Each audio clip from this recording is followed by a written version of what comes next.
दोस्तों, सूर्यपुत्र कर्ण महाभारत काल के एक ऐसे योद्धा थे जिनके पास ऐसे दिव्य कवच और कुंडल थे जिसे किसी भी अस्त्र से भेदा नहीं जा सकता था। इसीलिए युद्ध से पहले देवराज इंद्र ने छल से कर्ण का कवच और कुंडल छीन लिया था। लेकिन कवच कुंडल के बिना भी कर्ण महाशक्तिशाली थे।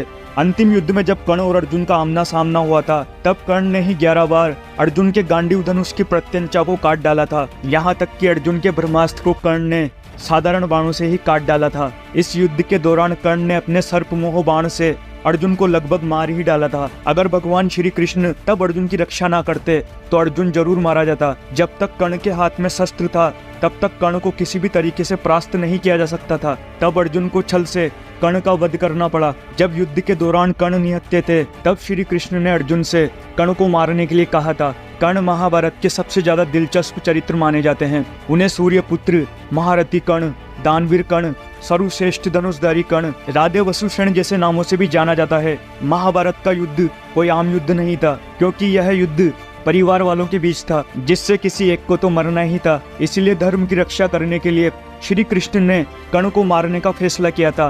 कर्ण को सबसे शक्तिशाली व्यक्ति माना जाता है जो अर्जुन को मार सकता था। इसीलिए कर्ण को किसी भी तरह मारना जरूरी था। कर्ण के मौत के बाद आगे चलकर पांडवों की महाभारत में जीत हुई थी, लेकिन जो अधर्म के रास्ते पर चलेगा उसका सर्वनाश निश्चित है। कर्ण गलत नहीं था, सिर्फ उन्होंने गलत लोगों का साथ दिया था। यही वजह है कि उनकी मौत के बाद भी दुनिया भर में उनको सम्मान के साथ याद किया जाता है। कर्ण के इस पराक्रम की तारीफ श्री कृष्ण भी करते थे। कर्ण ने भले ही परशुराम जी से झूठ बोलकर शिक्षा ली थी, लेकिन उन्हें परशुराम जी का सबसे प्रिय शिष्य माना जाता है। स्वयं अंगराज कर्ण लाखों अक्षौणीय सेना के बराबर थे, जिन्होंने इंद्रदेव को अपने मात्र 3 बाणों से भयभीत कर दिया था। जिनके सम्मान से बड़ी उनकी दानवीरता थी, जिनसे समाज ने बालपन में ही घृणा करी। तब दुर्योधन ने उनके अस्त्रों का और उनके जीवन का सम्मान किया, जिस कारण कर्ण ने उनका त्याग नहीं किया और मृत्यु को हंसते हंसते स्वीकार किया। कर्ण में ही नहीं बल्कि उनके बाणों में भी इतनी शक्ति थी कि वो बजरंगबली के होते हुए भी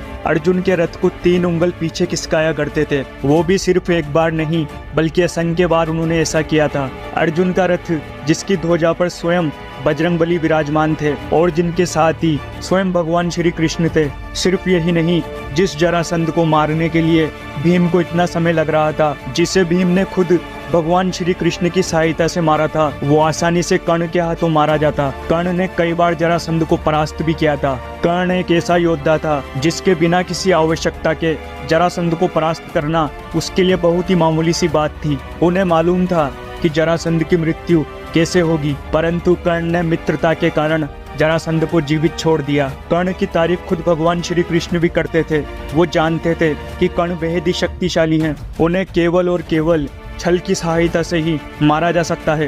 कर्ण सूर्य देव के आशीर्वाद स्वरूप मिले कवच और कुंडल के साथ जन्मे थे, जिसे छल का सहारा लेकर खुद देवराज इंद्र ने निकलवा लिया। अगर युद्ध के समय वो कर्ण के साथ होते तो शायद कर्ण को हरा पाना किसी के भी बस की बात नहीं थी।